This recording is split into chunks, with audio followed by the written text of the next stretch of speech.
Mentally strong कैसे होते हैं और मेंटली स्ट्रांग होने का मतलब क्या है, ये हमको मिल करके आज फाइंड आउट करना है। पहले ये देखना है कि फिजिकली स्ट्रांग होने का मतलब क्या। सर फिजिकली स्ट्रांग को कह सकते हैं कि जिसके पास स्ट्रेंथ, स्टेमिना और एंड्योरेंस तीनों हो तो उसे फिजिकली फिट कह। Excellent point, let's give big hand for him.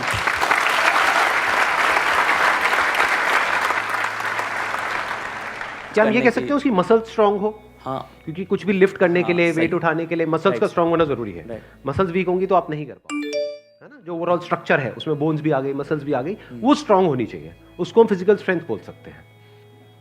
अभी यही फंडे जो हम फिजिकल में देख रहे हैं, इसी को मेंटली देख करके और फिर समझने की कोशिश करेंगे स्टेप बाय स्टेप कि उसका मतलब क्या। कि फिजिकल स्टेमिना तो हमको समझ आता है कि फिजिकली हम जल्दी ना थके। कोई बंदा है उसने थोड़ा बहुत काम किया एकदम से थक गया तो इसका मतलब फिजिकली स्ट्रांग नहीं है। जैसे बहुत लोग होते हैं, जैसे ही अपनी फिजिकल ट्रेनिंग करते हैं, कुछ भी करते हैं, हल्का सा भी दर्द होता है तो छोड़ देते हैं, छुई मुई टाइप के, है ना। तो बड़ा दर्द हो रहा है, भाई दर्द नहीं होगा तो बनेगी कैसे, है ना। Right sir. तो हल्का सा भी कुछ होता है तो छोड़ देते हैं, एंड्योर नहीं कर पाते हैं पेन को। Yes sir. तो पेन को एंड्योर करने की जितनी हमारे अंदर पावर है उसको हम एंड्योरेंस बोल सकते हैं। सर मेरे हिसाब से फिजिकली स्ट्रांग होने का मतलब ये है कि सबसे बड़ी चीज़ ये है कि बीमारियों से दूर होना चाहिए उसे। अगर मतलब कई बार ऐसा होता है कि हमें फिजिकली स्ट्रांग दिख रहा है पर्सन, बट वो होता नहीं है। यानी कि एक बंदा हो सकता है वो फिजिकली हमको स्ट्रांग बाहर से दिख रहा हो और वेट भी बहुत अच्छा लिफ्ट कर रहा हो, और लेकिन उसकी इम्यूनिटी वीक हो। Yes sir. तो हम कह सकते हैं अंदर से वो बंदा कितना स्ट्रांग है। यानी कि जो भी डिजीजेज है, मतलब जो भी बीमारियां हैं, उनसे लड़ने की उसके अंदर कितनी पावर है उसकी बॉडी के अंदर। Yes sir. एक तो फिजिकल पावर, एक है उसकी इम्यूनिटी हम बोल सकते हैं। Yes sir. अब एक एक करके इन पॉइंट को देखते हैं कि मेंटल स्ट्रेंथ में किस तरीके से हम अप्लाई कर सकते हैं। सबसे पहले बात हमने करी फिजिकली स्ट्रांग होने का मतलब क्या, स्ट्रेंथ। मतलब आप कह लो वेट उठाना है। जैसे कहीं हम जा रहे हैं रेलवे स्टेशन पे, यहाँ पे, वहाँ पे, एयरपोर्ट पे, और अगर दोनों हाथ में पूरा भारी भारी पूरा भरा हुआ लगेज है, जैसा हम लोग इंडियंस ज़्यादातर लेकर के जाते हैं, लगेज बंदे से भारी होता है, तो सही है नहीं है?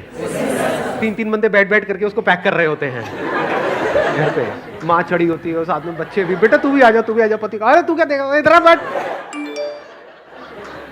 सारे बैठे हुए हैं और उसको बंद कर रहे हैं, फिर उसको उठा रहे हैं, है ना।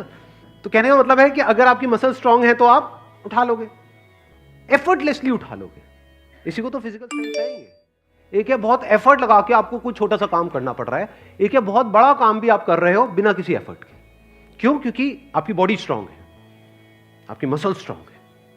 बिल्कुल इसी तरह से थिंकिंग मसल्स, यानी कि कोई प्रॉब्लम आई तो आप ये देख सकते हो आपकी थिंकिंग मसल्स कैसी है, बेस्ड अपॉन कि आपका रिएक्शन कैसा है जब कोई आपकी लाइफ में प्रॉब्लम आती है।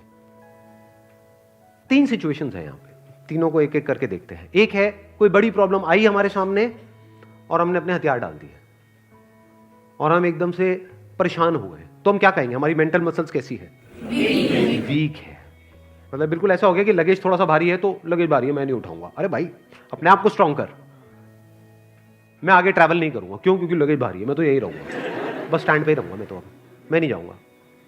आप हंस रहे हो लेकिन ऐसे हम करते हैं लाइफ में।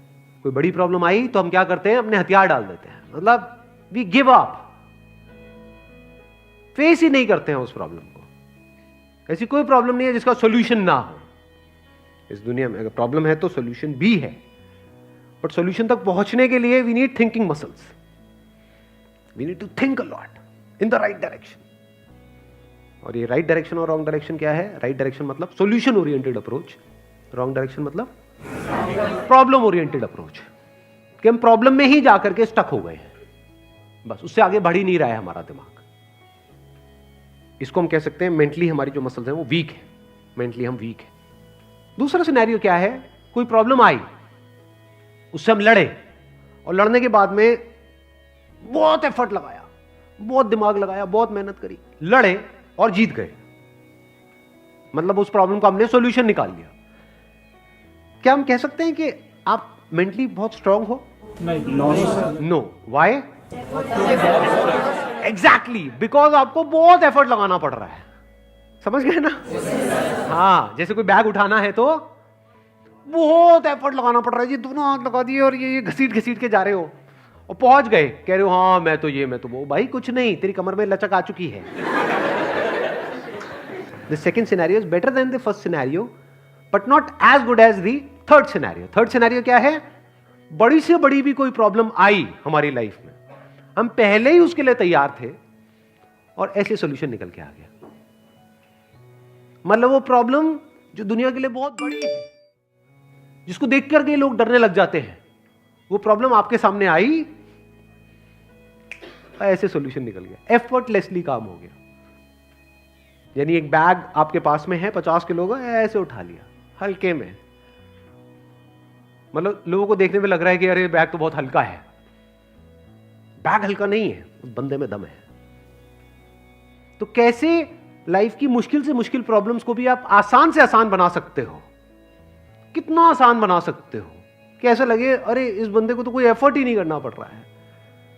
उसी को तो कहेंगे मेंटल स्ट्रेंथ, मेंटली स्ट्रांग होना। इसको अगर मैं समअप करूं, जो भी अभी तक मैंने कहा है उसको एक लाइन के अंदर अंदर, तो वो क्या है?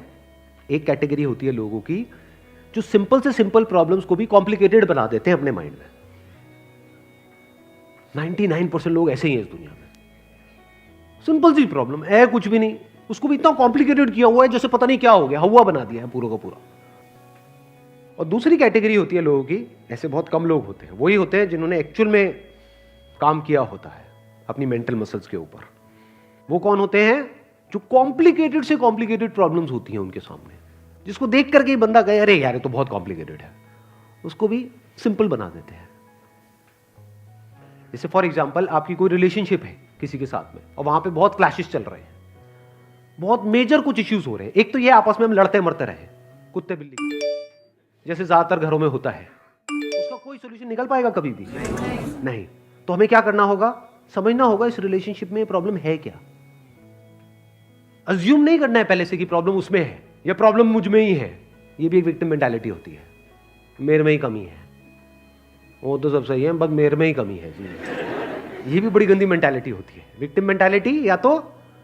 या फिर तुझ में प्रॉब्लम है, मैं सही हूं तू गलत है। तो पर्सन को ना देखा जाए कि वो या वो, प्रॉब्लम को समझा जाए। प्रॉब्लम एग्जैक्टली क्या हो रही है रिलेशनशिप, वो जो क्लैश हो रही है उसकी जड़ क्या है, उसका कॉज क्या है। अगर वो हमको समझ आ जाता है बारीकी से, तो क्या वो प्रॉब्लम जड़ से ठीक नहीं हो जाती? और अगर हम उसको ना समझे और ऊपर ऊपर से ठीक करने की कोशिश करें, क्या वो कभी भी ठीक हो सकती है? कोई भी मिल करके क्या उसको ठीक करवा सकता है उस प्रॉब्लम को? जैसे दो लोगों के बीच में प्रॉब्लम हो रही है, कोई तीसरा आ जाए उनके बीच में मीडिएटर बन करके, मैं सॉल्व करवा दूंगा तुम्हारी प्रॉब्लम, तो कुछ देर के लिए तो वो समझौता करा सकता है, लेकिन अगर परमानेंट उसका सोल्यूशन चाहिए तो वो कैसे होगा? या तो दोनों को या दोनों में से किसी एक को बारीकी से समझना होगा नेचर ऑफ प्रॉब्लम क्या है, and that could be very simple. समझ गए? मतलब लगता क्या है, ये स्पेशली जो रिलेशनशिप्स की जो प्रॉब्लम्स होती है वो बहुत ही कॉम्प्लिकेटेड होती है, एक्सट्रीमली कॉम्प्लिकेटेड। समझ ही नहीं आ रहा था क्या करें क्या ना करें। कई बार होता है कि बहुत ही सिंपल होता है उसका सोल्यूशन। अगर मान लो मेरी किसी के साथ में रिलेशनशिप है, उसमें कोई प्रॉब्लम हो रही है, तो उसको बारीकी से ऑब्जर्व किया, अच्छा प्रॉब्लम हो क्यों रही है और इतनी बड़ी प्रॉब्लम क्यों हो रही है, उसकी जड़ क्या है। तो जब जड़ तक गया तो मैंने देखा कि अच्छा मैं कुछ इस तरह से बोलता हूं जहां से पूरा खेल शुरू होता है। अगर मैं ये ना बोलूं तो, और इसकी जगह ये बोल दूं तो क्या खेल अलग डायरेक्शन में नहीं चला जाएगा? दोनों का अंडरस्टैंडिंग होना बहुत जरूरी है। आप कह रहे हो दोनों की अंडरस्टैंडिंग होना बहुत जरूरी है? हाँ जी सर। ध्यान से समझना, अब ये प्रॉब्लम ओरिएंटेड अप्रोच है, सॉल्यूशन ओरिएंटेड अप्रोच है? ये प्रॉब्लम ओरिएंटेड अप्रोच है जिसका कोई दुनिया में सॉल्यूशन नहीं है। ये बिल्कुल ऐसा है कि सरकार को तो अपना काम अच्छे से करना चाहिए, ये जो चाहिए है ना, ये हम इंडियंस की नस नस में दौड़ रहा है। सड़कों पे सबको अपनी गाड़ी ढंग से चलानी चाहिए, रेड लाइट पे सबको रुकना चाहिए, ये होना चाहिए, वो होना चाहिए, यहाँ पे सफाई होनी चाहिए, दोनों को एक दूसरे को समझना चाहिए, जो कभी नहीं होगा। तो क्या हो सकता है, इसका सोल्यूशन क्या है? ये हो गई प्रॉब्लम ओरिएंटेड थिंकिंग कि हमारी लड़ाई की जड़ क्या है, मैं तो उसको समझता हूं वो मुझे नहीं समझती। समझ गए ना? आ गई ना प्रॉब्लम। जबकि सोल्यूशन क्या है? मुझे ही समझना है, खत्म।